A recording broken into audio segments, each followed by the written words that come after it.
Hello, hello and good evening everyone. My name is Anshul Thakur. I am pursuing my bachelor's in commerce degree from Sanatan Dharm College, Ambala Kent under Kurukshetra University. Today I am presenting you the topic of types of registration under goods and service tax. So let us begin. First of all, let us get a brief overview or introduction about registration. So जो भी लोग goods and services और both की supply में involve हैं उन्हें requirement होती है अपने आप को रजिस्टर करवाने की जीएसटी के अंडर. सो सिंपल वर्ड्स में अगर हम कहें तो रजिस्ट्रेशन अंडर जीएसटी का मतलब हो सकता है एक यूनिक आइडेंटिटी नंबर लेना from the concerned tax authorities. Next one is the types of registration. There are two types of registration: compulsory registration and voluntary registration. Compulsory registration under section 24 आती है और voluntary registration under section 25 subsection 3 आती है. First of all, let us consider compulsory registration.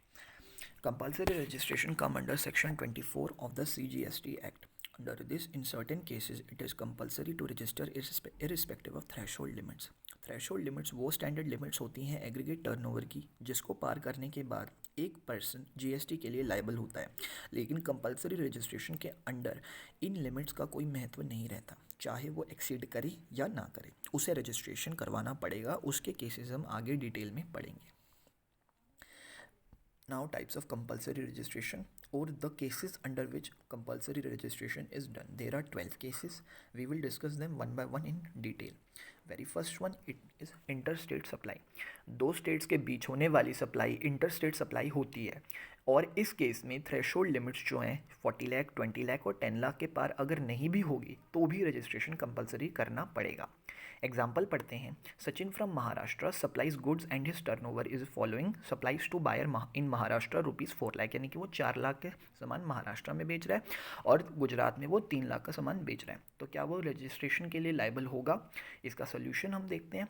As we can see that aggregate turnover is 7 lakhs which is less than threshold limit. But क्योंकि interstate supply का case है उसको compulsory register करवाना पड़ेगा. Next point is casual taxable person. अगर कोई casual taxable person होगा तो उसे भी कंपलसरी रजिस्टर करवाना पड़ेगा. सेक्शन 2 सब सेक्शन 20 में कैजुअल टैक्सेबल पर्सन को डिफाइन किया गया है. इसका एग्जाम्पल से अगर हम समझेंगे तो ज़्यादा क्लियर होगा. एक पर्सन है जिसकी फिक्स्ड एस्टेब्लिशमेंट है महाराष्ट्र में और उसकी टोटल टर्नओवर महाराष्ट्र में 6 लाख है. Therefore he need not to obtain registration. लेकिन वो सूरत जाता है एग्जीबिशन में और वहाँ पर अपने बहुत सारे गारमेंट्स बेच आता है कस्टमर्स को. तो ये जो पर्सन होगा एक कैजुअल टैक्सेबल पर्सन होगा और जो उसकी सूरत में चाहे उसकी जो सूरत में वो है टर्नओवर है वो 50,000 ही है, जो उसकी एग्रीगेट टर्नओवर को 6 लाख प्लस 50,000 बनाकर 6,50,000 बना देती है. अभी भी थ्रेशोल्ड से कम है लेकिन क्योंकि उसने क्या बोलते हैं एक कैजुअल टैक्सेबल पर्सन के रूप में अपनी वहाँ पर सप्लाई करी है, इसलिए उसको अपने आप को रजिस्ट्रेशन करवानी पड़ेगी गुजरात में as a casual taxable person. Next point is payment of tax under reverse charge. Reverse charge वो चार्ज होता है जहाँ पर रिसिपेंट जो है वो लायबल है टू पे the tax instead of supplier. he or she also need to compulsory register themselves. Next one is e-commerce operator notified as liable to GST payment under section 9 subsection 5. सबसे पहले हम ये देखेंगे कि ई-कॉमर्स ऑपरेटर क्या होता है. ई-कॉमर्स ऑपरेटर का मतलब होता है कि कोई भी ऐसा person that provides and operates a platform for providing facility related to electronic commerce. ठीक है. इसका जो सेक्शन प्रॉपरली डिफाइन करता है वो है सेक्शन 2 सबसेक्शन 45 CGST एक्ट और SGST एक्ट का. जो इसकी पेमेंट है जिसके मतलब पेमेंट या सप्लाई के रिगार्डिंग जो इसका मतलब प्रोविज़न है कि कितनी पे मतलब कौन कौन सी ऐसी सर्विसेज हैं या क्या इसका प्रोविज़न है कि हम इसको कंसिडर करेंगे कंपलसरी रजिस्ट्रेशन के लिए, वो ये है. Section 9 subsection 5 of GST act और section 5 subsection 5 of IGST act के अकॉर्डिंग गवर्नमेंट ई-कॉमर्स ऑपरेटर द्वारा प्रोवाइड की जाने वाली कुछ सर्विसेज को नोटिफिकेशन के द्वारा स्पेसिफाई कर सकती है और इन सर्विसेज की पेमेंट की जिसको लाइबिलिटी होगी जिस पर्सन को होगी उनको भी वो नोटिफाई करेगी. और ये जितने भी लोग होंगे इनको अपने अंडर कंपलसरी रजिस्टर करवाना पड़ेगा. क्योंकि इस केस में इलेक्ट्रॉनिक कॉमर्स ऑपरेटर की बात करी गई है, तो इस केस में इलेक्ट्रॉनिक कॉमर्स ऑपरेटर को भी टैक्स पे करना है। इसलिए सेक्शन 9 सबसेक्शन 5 में आने वाली नोटिफाइड सर्विसेज को प्रोवाइड करवाने के लिए इलेक्ट्रॉनिक कॉमर्स ऑपरेटर को रजिस्टर करवाना पड़ेगा। इसको हम एक एग्जांपल से समझेंगे तो ज़्यादा अच्छे से समझ आएगा। यहाँ पर 3 सिचुएशंस दी गई हैं जिसमें से 2 कंपनीज ली गई हैं, फ्लिपकार्ट एंड तनिष्क। हम इसको ये करके करते हैं। The very first one is Flipkart. When Flipkart are facilitating actual suppliers to supply goods through their platform, then it is considered as an electronic commerce operator. लेकिन जब दूसरे केस में अगर हम देखें तो फ्लिपकार्ट ने जब आप मतलब वहाँ पर वो अपने अकाउंट के ऊपर ही अपना सामान बेच रहा है, दूसरों को सप्लाई एक मतलब प्लेटफॉर्म ना प्रोवाइड करते हुए खुद अपना सामान वहाँ बेच रहा है, तब वो एक ई कॉमर्स ऑपरेटर की भूमिका में नहीं है। तनिष्क जो एक बहुत रेप्यूटेड ब्रांड है ज्वेल्स और वॉचेस के लिए, वो अपने खुद की वेबसाइट से वॉचेस और ज्वेल्स को सप्लाई करता है। इस केस में भी वो ई कॉमर्स ऑपरेटर कंसिडर नहीं किया जाएगा। Next one is non resident taxable person. Non resident taxable person और कैजुअल टैक्सेबल पर्सन में एक बहुत स्लाइट डिफरेंस होता है। नॉन रेजिडेंट टैक्सेबल पर्सन वो पर्सन होता है जो ओकेजनली ट्रांजैक्शन कर रहा है, लेकिन उसका फिक्स प्लेस ऑफ बिजनेस जो है वो पूरी कंट्री में नहीं है, यानी कि वो किसी भी स्टेट या किसी भी जगह हमारी कंट्री में नहीं है क्योंकि वो रेजिडेंट नहीं है। लेकिन कैजुअल टैक्सेबल पर्सन का बिजनेस जो है उसकी टैक्सेबल टेरिटरी, जो कैजुअल टैक्सेबल टेरिटरी है या जिस स्टेट में वो कैजुअली ऑपरेट कर रहा है, सिर्फ वहाँ पर नहीं होती है, जहाँ उसके कैजुअल ऑपरेशंस होते हैं वहाँ पर नहीं होती है। तो ये डिफरेंस है दोनों में। तो इस केस में भी क्योंकि वो रजिस्टर्ड मतलब नॉन रेजिडेंट टैक्सेबल पर्सन जो है रजिस्टर करवाना कंपलसरी है, क्योंकि चाहे फिर वो थ्रेशोल्ड लिमिट पार करे या ना करे। Next one is person liable to deduct tax. Person who are liable to deduct tax यानी कि TDS have to get compulsory registration. जो TDS से रिलेटेड TDS के रिलेटेड जो इंपॉर्टेंट पॉइंट्स है वो हम देख लेते हैं एक बार। गवर्नमेंट ने फॉलोइंग पर्सन को मैंडेट किया है एज डिडक्टर: अ डिपार्टमेंट और एस्टैब्लिशमेंट ऑफ द सेंट्रल और state government, local authority, government agency, such person और category of person as may be notified by the government on recommendation of the councils. Second is deduction of TDS जो है वो एक rate पर 1% rate, 1% CGST, 1% SGST पे काटा जाता है। और ये तभी काटा जाता है जब हमारी सप्लाई जो होती है ना, डिडक्टी को जो हम सप्लाई करते हैं वो 2,50,000 से ज़्यादा होनी चाहिए। थर्ड पॉइंट कहता है कि TDS जो है उसी प्लेस पर डिडक्ट किया जाता है जहाँ पर रिसीव करने वाले का, रेसिपेंट का रजिस्ट्रेशन होता है जिस स्टेट में। TDS shall be deposited with in 10 days from end of the month in which deduction is made. Next point is person making supply on behalf of other taxable person. Person who makes taxable supply on goods and services or both on behalf of other taxable person, whether as an agent or otherwise, is required to be registered compulsorily. इसका जो example है वो है clearing and forwarding agent. Clearing और forwarding agent जो है goods को principal के बिहाफ पे लेता है और वो सप्लाई करता है गुड्स को एज एन एजेंट। तो एजेंट को अपना ऑब्टेन करवाना ज़रूरी है registration as an agent of the principal, जिसके वो आगे GST की ट्रांजैक्शन को फुलफिल या करवा सके। ठीक है। Next one is input service distributor, very important.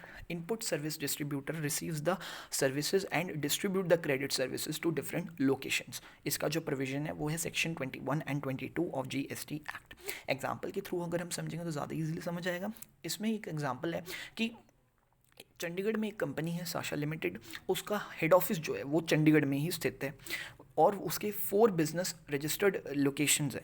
वो लोकेशन क्या है? चंडीगढ़, पंजाब, हरियाणा एंड हिमाचल। ये बात हमें इस फ्लो चार्ट से पता चलती है। अब आगे हमें क्या पता चला कि जो ये सॉफ्टवेयर है ये 4 लोकेशंस पे यूज़ हो रहा है और इनपुट टैक्स क्रेडिट जो है इनपुट सर्विसेज का वो चंडीगढ़ में क्लेम नहीं किया जा सकता। क्यों नहीं किया जा सकता? क्योंकि 4 लोकेशंस है। तो जो चंडीगढ़ में कॉरपोरेट ऑफिस होगा वो इनपुट सर्विस डिस्ट्रीब्यूटर के रूप में काम करेगा, क्योंकि वो जो इनपुट सर्विसेज होगी वो उनको उसकी 4 क्रेडिट लोकेशन में डिस्ट्रीब्यूट कर देगा। इनपुट टैक्स क्रेडिट जो होगा वो अपॉर्शन होगा on the pro rata basis, और वो प्रो राटा बेसिस का जो फॉर्मूला है वो दे रखा है लास्ट पॉइंट कहता है कि ये जो अवेलेबिलिटी है इनपुट सर्विसेज की, ये जो चीज़ है ये सिर्फ इनपुट सर्विसेज के लिए अवेलेबल है, गुड्स और कैपिटल गुड्स के लिए नहीं है।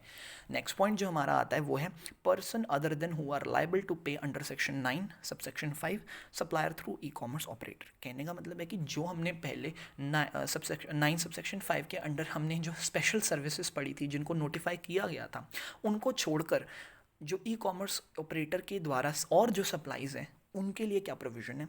तो जो लोग सेक्शन 9 सबसेक्शन 5 को छोड़कर दूसरी कोई सप्लाई और goods services supply of goods and services या फिर दोनों कर रहे हैं, जिन्हें टैक्स को कलेक्ट करना ज़रूरी बताया गया है इन कामों को, मतलब इन सप्लाई के अंडर सेक्शन 52, उनको रजिस्ट्रेशन कंपलसरी करना ज़रूरी है CGST एक्ट के under.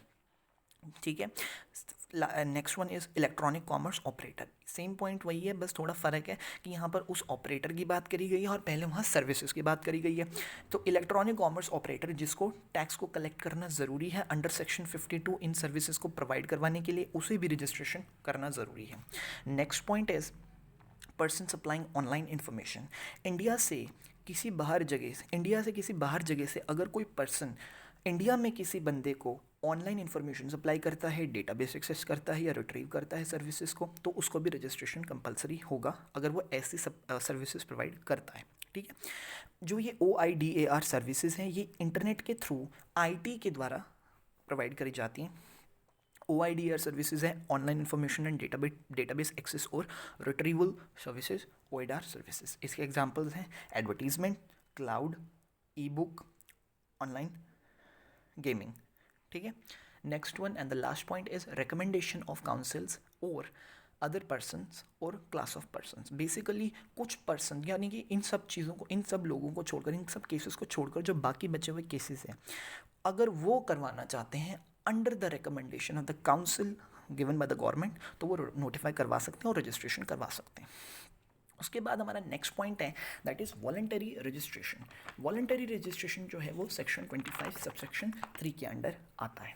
After compulsory registration, now we will discuss voluntary registration. Voluntary registration is opposite of compulsory registration, क्योंकि voluntary registration में हम अपने दिल से करना चाहते हैं, नहीं चाहते हैं, अपने मन के द्वारा बात करते हैं और कुछ नहीं होता है।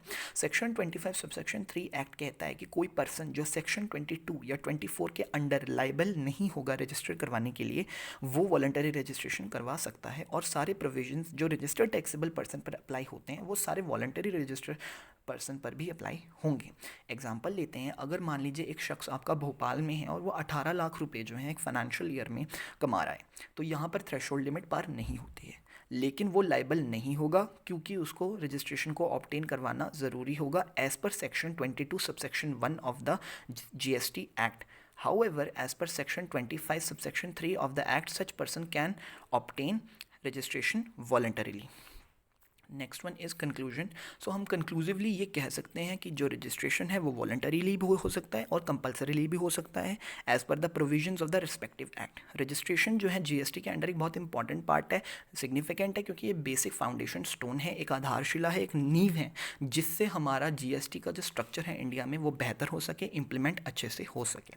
ये रेफरेंसेज हैं जो मैंने यूज़ करे हैं अपनी इस प्रेजेंटेशन में, आप इनको भी कंसिडर कर सकते हैं। Thank you very much. If you like the video, highly appreciate it.